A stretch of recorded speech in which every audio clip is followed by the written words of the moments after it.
이별의 아픔을 달래기 위해 산에 오르기 시작한 30대 여성. 본격적으로 등산에 취미를 붙이면서 동호회에도 가입하게 됩니다. 그곳에서 만난 12살 연상의 남성과 연인으로 발전하며 결혼까지 약속했는데요. 그러던 어느 날 등산용품 관련 사업을 하던 남자친구가 제품 개발차 1박 2일로 지방 산행을 다녀온다고 했는데 무슨 일인지 연락이 잘 되지 않았다고 합니다. 불안한 마음을 애써 달래봤지만 추궁 끝에 알아낸 진실은 충격적이었습니다. 남자친구가 전 여자친구와 이별 여행을 다녀온 건데요. 결혼도 약속했고 그전까지 아무 문제 없었는데 이 일을 덮고 결혼해도 되는 걸까요? 자, 당사자 특정 이유로 저희가 실제 사례 조금 각색했다는 거 미리 말씀드립니다. 자, 산에 뭐 많이 조금 지나긴 했습니다만 단풍 구경하러. 자, 오늘 사연 속 주인공 같은 경우는 뭐 산에 가는 이유 좀 특별한 이유였다고요. 네, 일단 30대 여성인데요. 2년 정도 사귄 남자친구랑 헤어지고 산에 가기 시작을 했습니다. 일단 이 여성 같은 경우엔 빨리 결혼을 해서 아이를 낳고 싶다 이런 입장이었는데 그 전 남자친구가 계속 결혼을 미루더라는 겁니다. 이것 때문에 도대체 왜 이러는 거냐 갈등을 빚었는데 알고 보니까 이 전 남자친구가 경제적으로 굉장히 어려워서 사채까지 쓴 상황이었던 거죠. 이 여성이 이걸 알고 나서 이걸 다 끌어안고까지 결혼을 할 수는 없겠다라는 판단이 들어서 결국 이별을 선택을 하게 됐는데 그러면서 마음이 너무 힘들었다는 겁니다. 생각을 정리하기 위해서 혼자 산에 다니기 시작을 합니다. 그런데 이렇게 등산을 시작했는데 등산이 생각보다 너무 잘 맞았던 거죠. 그 뒤로 이 등산에 빠져서 거의 매주 산 다니는 게 취미가 됐다고 합니다. 박 변호사님 등산 좋아하십니까? 저는 뭐 어차피 내려올 거 왜 올라가냐 이렇게 좀 생각하는 어차피 내려올 거 지자 뭐하러? 요수라고. 예, 저는 뭐 지자를 쓰기 때문에 물을 좀 더 좋아하는 편입니다. 산도 뭐 좋아하긴 합니다. 자, 그렇긴 한데 이 등산에 제 친구들 보면 등산에 빠진 사람들은 너무 좋아합니다. 정말 여러 막 영상도 보고 장비도 사고 밤에 야간 등반도 해볼까 막 이런 아이고야. 고민들 하거든요.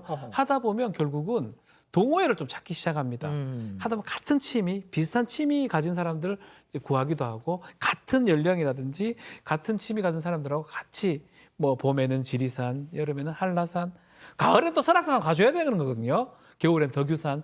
막 산마다 막 갑니다. 그렇게 가다 보니까 이 계절별로 1박 2일 산행도 있고요. 동호회 회원들하고 너무나 무척 가까워지게 됩니다. 양 변호사님 여기까지는 좋습니다. 네, 예. 여기까지 좋고요. 더 좋은 일이 생깁니다. 그 동호회에서 리더격을 맡고 있는 40대 남성하고 가까워졌다라고 해요. 나이 차이는 꽤 납니다. 흔히 말하는 말로 띠동갑이었는데 이 남성이 등산 전문가로 소문이 날 정도로 굉장히 등산도 좋아했고 경험도 많고 게다가 또 주변 사람들에게 뭐 매너 좋고 이런 인기남이었던 거예요.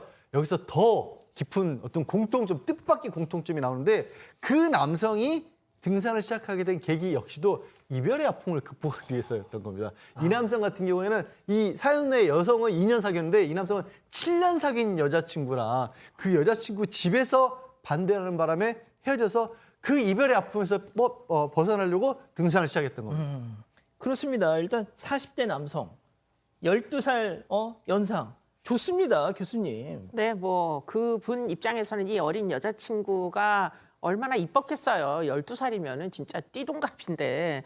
그래서 뭐 아주 둘 다 이별의 아픔을 견디면서 서로 외로움을 달래면서 아주 관계가 진척이 많이 됐고요. 그런데 이 여성분은 그전에 사귀었던 사람, 헤어진 사람이 있다고 했었잖아요. 예. 근데 그분의 문제는 금전적으로 너무 그 어려움이 있어서 그래서 사실은 헤어지게 됐는데 그런데 지금 이 12살 많으신 이분은 등산이 취미인데 그 취미를 이용해서 등산 용품을 관련된 그런 사업을 하신답니다. 그게 업이군요.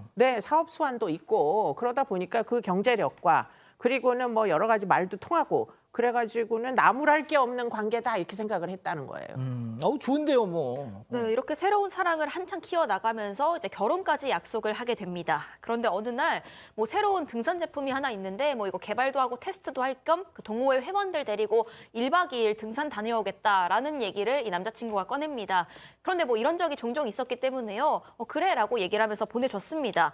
그런데 연락이 평소보다 좀 잘 안 됐다고 합니다. 그래서 바쁜가 보다 하고 있었는데 같이 출장 갔다던 그 동호회 회원 있잖아요. 그 회원의 SNS에 그 출장지가 아니라 전혀 다른 곳 게시물이 올라온 거예요. 그래서 아니 뭐 출장 간다고 하지 않으셨어요? 라면서 연락하다가 남자친구가 이 회원이랑 같이 안 갔구나, 거짓말을 했구나라는 사실을 알게 됩니다.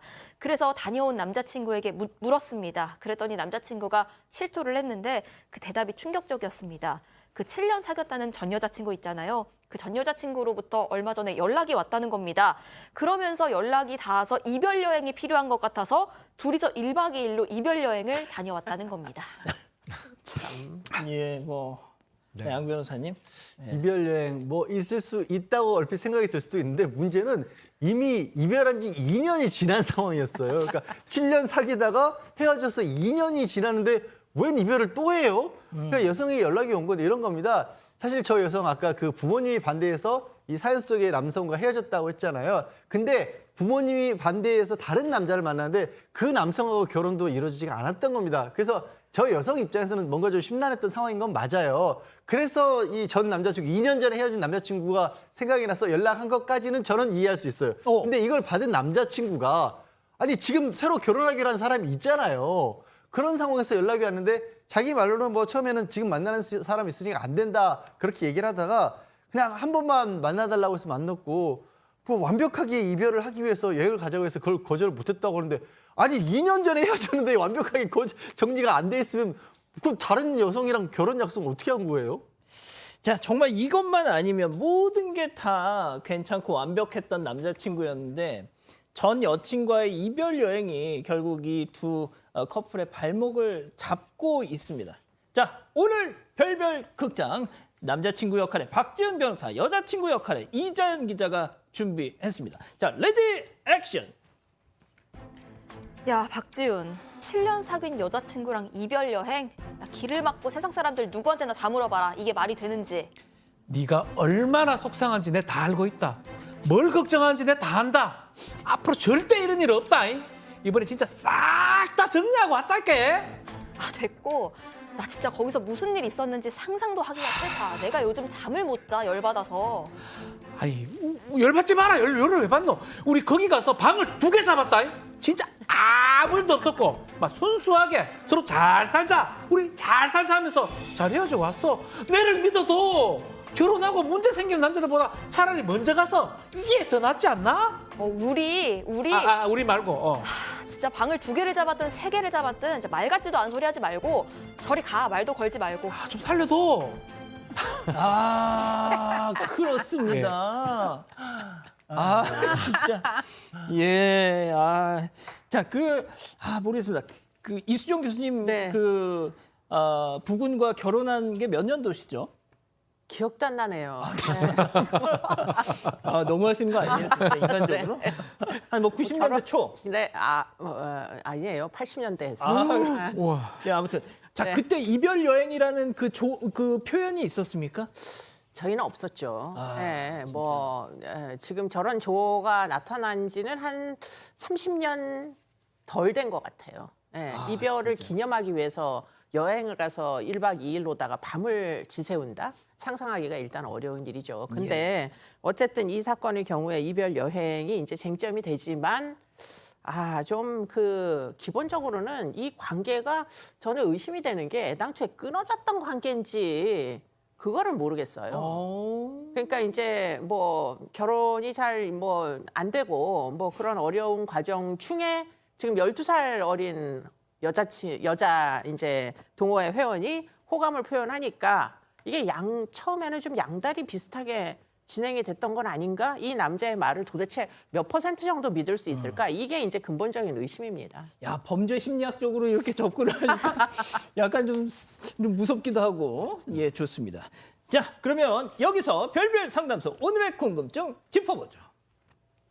자, 결혼을 약속한 남친이 전 여친하고 이별 여행을 갔다가 걸렸어요. 이 결혼해도 되겠냐 하시는데, 자, 양 변호사님. 이혼 전문 변호사 입장에서 이 결혼 추천하고 싶으십니까? 뭐 이건 추천하고 안 하고의 문제는 아닌 것 같고 일단 법적으로만 따져봤을 때는 이 정도의 단계는 법적으로도 약혼이라고 인정을 하고요. 그리고 약혼 도중에 다른 사람 만나는 것도 부정행위의 일종으로 봐서 사실상 이건 파혼하고 손해배상 청구할 수 있는 법적 사유가 발생을 한 겁니다. 다만 행사하느냐 마느냐는 전적으로 이 여자친구분에게 달린 건데 한 가지 교수님도 의문을 제기하셨지만 사실관계를 확인을 하셔야 됩니다. 정말로 이게 진짜 2년 만에 연락을 해서 어쩔 수 없이 마지못해 뭐 옛날에 오랫동안 관계가 있었고 또 이 남자가 또 이런 어떤 마음이 좀 약하고 이래서 그냥 어쩔 수 없이 한 번이었던 건지 이걸 확인을 해봐야 되고 그게 한 번이 아니라 여러 번이면 뒤돌아볼 필요 없이 끝내는 거고요. 딱 한 번이라면 단계를 또 넘었습니다. 딱 한 번이라면 그래도 여자친구 사람에 따라서는요. 이런 것이 한 번이라도 있으면 내내 마음에 걸려하는 분들도 계시고요. 아니면 두 사람이 얘기를 해서 풀어나갈 수 있는 분들도 계십니다. 그 선택은 그때 있지 여자친구의 몫이다. 어디까지나 결정은 여자친구였는데 그 전제 조건이 진짜 남친이 정말 한 번이었는지를 먼저 알아보시고 그다음에 내가 이런 걸 넘길 수 있는 사람인지 아니면 볼 때마다 그놈의 이별 여행이 생각이 날 것인지 그걸 한번 곰곰이 따져보세요. 진짜 광고 보고 있는데 갑자기 뭐 이별만 하면 막 또 생각날 거 아니에요. 그럼 못 살죠. 자, 교수님께는 마지막으로 여쭤볼게요. 네. 자, 박 변호사님, 도라지님이 박지훈 너무 꼴보기 싫어. 왜요? 연기를 너무 잘해요. 아유. 제가 그런 날 아니고. 너무 꼴보기 싫어. 자, 이별 여행. 뭐 옛날에 유행가가 있었습니다. 원미연 씨가 불렀던 이별 여행. 그 가사를 보면 이별 여행은 어떤 걸 이별 여행을 말하냐면 그 있었네. 진짜. 노래가 있었어요. 한 80년대인가 90년대 정도의 노래인데 90년대. 투명한 너의 눈빛이 너무나 부담스러워. 뭐 이제 보내줄게. 뭐 이런 가사들이 있는데 그 이별 여행 어떤 걸 의미하냐면 두 사람이 이제 헤어질 때 다른 사람을 만나고 있는 상황이 아닐 때 그럴 때 정리하는 차원에서 하는 이별 여행을 말하는 거지. 다른 사람을 만난 상황에서 다시 이별 여행은 그렇습니다. 이별 여행이 아니고 다시 만남. 재결합 이런 느낌이 드는 여행이에요. 재결합 여행이 될 수 있기 때문에 지금 만나고 있는 분한테는 상당히 배신적인 행위라고 보기 때문에 저는 되게 부적법하고 부적절해 보입니다. 뭐 법률 얘기는 우리 양 변호사님이 하셨기 때문에 되게 부적절해 보이고 저는 좀 심각하게 고려를 해봐야 될 것 같다는 생각이 듭니다. 자, 요즘 세대에 제일 근접한 연령대인 우리 이자연 기자는 이거 어떻게 생각하세요? 정말 듣도 보도 못했고요. 이별 여행이라고 하면 보통 이미 사귀고 있는데 이제 마지막으로 이 여행 다녀오고 헤어지자 이 정도면 모르겠습니다. 맞아. 이런 걸 이별 여행이라고 한다면 모르겠지만 무슨 몇 년 전에 헤어진 여자친구랑 다녀온 게 바람 여행이지 이별 여행이 있겠습니까? 자, 교수님. 마지막으로 좀 조언을 해 주시죠. 일단은 불륜은 용인돼서는 안 된다 이런 생각은 갖고 있으나 문제는 이 여성의 입장도 뭐 나름 고민이 좀 있을 것 같아요. 그 전 남자친구가 너무나 경제력이 없어서 이게 생계의 어려움은 우리가 상상하는 고통을 넘어서기 때문에 그런 이제 파트너였다면 지금 현재 12살이 아무리 많아도 이 남자의 이제 여러 가지 사회적인 경제적 능력 이런 것들에 대해서 예. 뭐 중요하게 생각하지 않을 수 없을 거고요. 사람마다 다 이제 입장 차이가 있어서 제가 느낄 때는 극복할 수 있다는 판단을 하시면 그러면 이 사람을 또 용서해주는 상황이 전개될 수도 있지 않을까 하는 그런 생각도 한편으로는 해봅니다. 네. 예. 자, 우리 가족 여러분들은 뭐라고 하십니까? 네, 많은 말씀 주고 계신데요. 일단 소큐트님, 결혼하고도 몰래 만날 것 같다 하셨고요. 그까이껌님, 여자친구분도요. 전 남친이랑 이별 여행 좀 갔다 올게 하세요 오. 하셨습니다. 지구인님, 좋은 아이디어. 이별 여행이라뇨. 오히려 전 여친이랑 추억 하나 더 쌓고 왔네요. 이런 의견 주셨습니다. 이 사건의 진실을 추적하고 싶으십니까? 그렇다면 사반 채널을 구독해주세요. 지금까지 이자연 기자였습니다.